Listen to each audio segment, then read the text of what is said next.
நீங்கள் புதுசாக கட்டின வீட்டில் கிராக்ஸ் வருதா? இப்போ உங்கள் வீடு கரண்ட் ஸ்டேட்டில் வால் பிளாஸ்டரிங் பண்ண போறீங்களா? ஸோ நான் சொல்கிற மெத்தடில் ஃபாலோ பண்ணி பாருங்கள், கண்டிப்பாக பெட்டர் ரிசல்ட் கிடைக்கும். பிளாஸ்டிங் பற்றி சொல்கிறேன்னு சொல்லிட்டு இது என்ன கையிலன்னு சொல்கிறீங்களா? இது என்ன எப்படி யூஸ் பண்ணுறதுன்றதை இந்த வீடியோக்கு முடிவில் நான் சொல்கிறேன். ஸோ அதுக்கு முன்னாடி நான் வால் பிளாஸ்டர் பற்றி சொல்லிடுறேன்.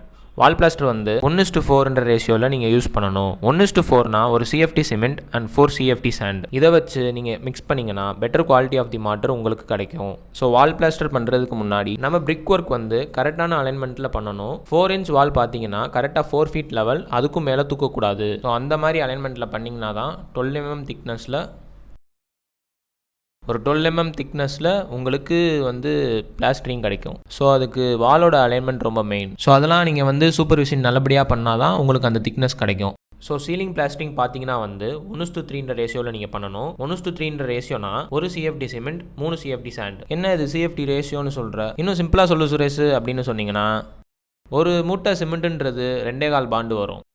ஸோ 2.25 பாண்டு இன்ட்டு 4 போட்டிங்கன்னா கிட்டத்தட்ட 10 பாண்டு சாண்டு. ஸோ 10 பாண்டு சாண்டுக்கு ஒரு மூட்டை சிமெண்ட்டு கலவை கலந்தீங்கன்னா வாலுக்கு யூஸ் பண்ணலாம். ஸோ இதை நீங்கள் யூஸ் பண்ணிங்கன்னா, இந்த மாதிரி ஒர்க் பண்ணிங்கன்னா உங்களுக்கு நல்ல மாற்று கிடைக்கும், நல்ல குவாலிட்டி கிடைக்கும்.